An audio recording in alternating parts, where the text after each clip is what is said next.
एक civil servant की life में हमेशा प्रॉब्लम्स और चैलेंजेस को सॉल्व करने के लिए कौन सी कोर कॉम्पिटेंसी सबसे ज़्यादा इंपॉर्टेंट होती है? देखिए, इंफॉर्मेशन गैदरिंग होती है। मेरे अनुसार सबसे ज़्यादा इंपॉर्टेंट जो है दैट इज़ एनालिटिकल पार्ट। अगर आप किसी भी चीज़ की इंफॉर्मेशन को कलेक्ट करके उसका एनालिसिस कर सकते हैं, उसके रिजल्ट्स जो है स्मार्ट सॉल्यूशंस में कन्वर्ट कर सकते हैं उस एनालिसिस के रिजल्ट्स को, तो आप एक बहुत बेहतर सिविल सर्वेंट निखर के आ पाएंगे। इसीलिए आप इस स्टेज को प्रीलिम्स की स्टेज से स्टार्ट करें अपनी प्रिपरेशन की, that you should always analyse not only your prelims paper but also all the मॉक्स you must have given. आप हमेशा एनालिसिस पे ध्यान दें कि किस तरीके से क्वेश्चन पूछा जाता है। जब आप पढ़ भी रहे होंगे ना, तो भी आपको बहुत अच्छे से एक्यूरेट आइडिया लगेगा कि मुझे इसमें से क्या पढ़ना चाहिए और क्या छोड़ देना चाहिए। ये आपके दिमाग में अगर क्लैरिटी आ गई, प्रायोरिटाइज करना आ गया, तो आप आधे सिविल सर्वेंट बन गए। इसीलिए एनालिसिस पार्ट को हमेशा कोशिश करें कि स्मार्ट सॉल्यूशंस में कन्वर्ट करा जाए। सेम हम लोग अप्लाई करेंगे कि आप अपने पेपर में किस तरीके से इसे अप्लाई कर पाएंगे। तो मैंने broadly 3 aspects, 3 ways of analysis निकाले हैं। First being the attempt based. आप सबसे पहले ये देखें कि आपके नंबर ऑफ अटेम्प्टेड क्वेश्चन कितने हैं और अनअटेम्प्टेड क्वेश्चन कितने हैं। अटेम्प्टेड में 2 टाइप के क्वेश्चन होंगे, एक जो सही हुए, एक जो गलत हुए।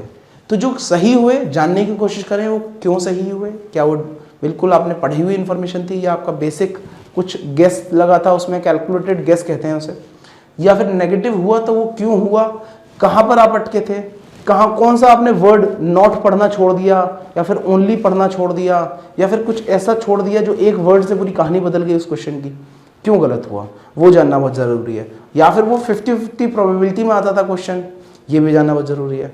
अगर अटेम्प्टेड के दूसरे पार्ट की बात करें जो कि अनअटेम्प्टेड आपने छोड़े होंगे, उसमें 3 कैटेगरी बनती है मेनली। फर्स्ट कि आपको बिल्कुल ही अंदाजा नहीं है, that was a complete bouncer for you, कि वो क्वेश्चन कहाँ से आया, किस तरीके से पूछा गया, क्या सोर्स था, कुछ अंदाजा नहीं लग पड़ा। मान लीजिए एक टर्म बोल दी उन्होंने यूपीएससी ने, बताइए क्या है, लैंड रेवेन्यू सिस्टम है, सोशल सिस्टम है, या फिर कोई इकोनॉमी की टर्म है, कुछ भी ऐसे रैंडम पूछा तो आपको बिल्कुल अंदाजा ही नहीं है वो एक टर्म का।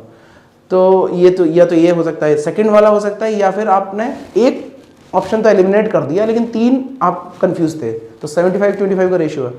या फिर तीसरे टाइप के हैं जहां पर आप 50-50 तक पहुंचे कि 2 आपने एलिमिनेट कर दिए, 2 में आप अभी भी कंफ्यूज हैं कहां तक है। तो ये वाले क्वेश्चंस अगर 50-50 वाले थोड़े हैं तो हो सकता है कि आप अच्छी डायरेक्शन में चल रहे हैं, लेकिन 75-25 वाले बहुत ज़्यादा जा रहे हैं या फिर बिल्कुल ही अंदाज़ा नहीं है, तो आपको अपनी रीडिंग और ब्रॉडन करनी पड़ेगी, और ज़्यादा सोर्सेज पढ़ने पड़ेंगे, और ज़्यादा कोशिश करें कि आप जो भी, देखिए प्रीलिम्स का गेम बड़ा सिंपल है, उसमें अगर आपको हल्का सा भी अंदाज़ा है ना कि ये क्या है, तो आपका एक क्वेश्चन बनता है। आपको हल्का सा भी अंदाज़ा है, जैसे कोई आपने टर्म पढ़ी जिसका रूट वर्ड आपको अंदाज़ा लग गया कि ये तो सॉइल से रिलेटेड है, तो वो इकोनॉमी का तो हो नहीं सकता, इसका तो हो नहीं सकता, एग्रीकल्चर के रिलेटेड कुछ ऑप्शन डला है तो इसी का होगा अंदाजन। तो ये कैलकुलेटेड गेस है। अगर आप ये करना समझ गए, ये टेक्निक पकड़ गए तो पकड़ गए, फिर प्रीलिम्स आपका कोई नहीं रोक पाएगा। अब आ जाते हैं सेकंड टाइप के एनालिसिस पे, the nature of the question. Nature of the question आपका डायरेक्ट है या इनडायरेक्ट है। जैसे कि रिट जो आर्टिकल 32 में और 226 में है कॉन्स्टिट्यूशन के, उन पे डायरेक्ट क्वेश्चन पूछ लिया गया कि भाई वी कमांड कौन सा है, 4 ऑप्शन दिए, मैंडामस आपने टिक मारा, आगे बढ़ गए। तो इस तरीके से क्वो वारंटो क्या है, या फिर आपको अगर आर्टिकल हम बात करें कि कोई एक आर्टिकल डाला, कोई एक राइट टू इक्वालिटी का सब पार्ट डाल करके पूछ लिया कौन से फंडामेंटल राइट का पार्ट है, या फिर डीपीएसपी डाल दिया, या फिर ज्योग्राफी में कोई मान लीजिए वो डाल दी, लोकेशन डाल दी जो आपको अंदाजा करने के लिए बोला गया है। ये हो गए डायरेक्ट क्वेश्चन।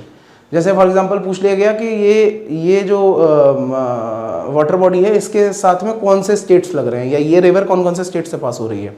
तो ये एक अंदाजे के लिए मैं आपको बता रहा हूँ, ये डायरेक्ट टाइप के क्वेश्चन हो गए। लेकिन इनडायरेक्ट क्वेश्चन क्या होंगे इसी में, जैसे आजकल यूपीएससी पूछ रहा है कि अगर मेरे को एक स्टेट से दूसरे स्टेट तक जाना है तो मेरे को मिनिमम नंबर ऑफ स्टेट्स में कैसे क्रॉस करके पहुंच सकता हूं वहां तक। ये हो गए अप्लाइड वाले पार्ट, इनडायरेक्ट क्वेश्चंस। अगर अप्लाइड वाले पार्ट में अगर आपका स्ट्रेंथन कर पा रहे हैं आप, तो आप सही डायरेक्शन में हैं, क्योंकि यूपीएससी अप्लाइड क्वेश्चंस काफी पूछता है। और वहीं पर देखिए डायरेक्ट क्वेश्चन तो मोरलेस सभी लोग बना लेंगे, सीधे सीधे क्वेश्चन होंगे, लेकिन अप्लाइड पार्ट या इनडायरेक्ट क्वेश्चंस में ही फाइट होगी, तो वो उस वाले पार्ट को स्ट्रेंथन करिए। Third is the subject based. Subject wise analysis करें कि कौन से पोर्शन से कितने क्वेश्चन पूछे जा रहे हैं। जैसे एग्जांपल के लिए बात करूं कि यूपीएससी अगर हम कहें तो किसी साल में ज़्यादा पूछ लेगा किसी एक पर्टिकुलर पोर्शन से, जैसे मॉडर्न एंशिएंट किसी बारी में गायब हो जाएंगी, किसी बारी में 10, 12, 15 क्वेश्चन आ जाएंगे। ज्योग्राफी एक साल पूरी ही गायब थी, एक भी क्वेश्चन नहीं था, लेकिन एक आध बार आएगा तो पता लग रहा है मैपिंग से ही 5, 7, 10 क्वेश्चन आ गए। तो यू कैन नॉट से कि भाई सब्जेक्ट वाइज वाला एनालिसिस करके बहुत ज़्यादा इंप्रूवमेंट होगा, लेकिन हाँ एक सब्जेक्ट वाइज एनालिसिस करके जो आपको इंप्रूवमेंट लगेगा वो होगा कि आपके डायरेक्ट क्वेश्चन जो कि आपके होने चाहिए थे वो अगर आपके किसी पर्टिकुलर टॉपिक से नहीं हो रहे हैं तो आपको सर्टेनली उस टॉपिक को और ज़्यादा पढ़ने की ज़रूरत है, आपको और ज़्यादा रिवीजन की ज़रूरत है। और आप पॉइंट आउट कर लें, जैसे फॉर एग्जांपल पॉलिटी है या फिर हिस्ट्री है एग्जांपल की तरफ, मॉडर्न हिस्ट्री, और आपका फ्रीडम स्ट्रगल वाला जो पार्ट है जिसमें कि 19 मान लीजिए 39 से और आज़ादी तक का जो पीरियड है उस वाले पर्टिकुलर जो पोर्शन है उसमें से जब क्वेश्चन पूछा जाता है तो आपका यूजुअली गलत हो जाता है, तो आप उस पोर्शन को रिवाइज करें रादर देन पूरे मॉडर्न हिस्ट्री में। तो स्पेसिफिक एंड टारगेटेड अप्रोच रखें।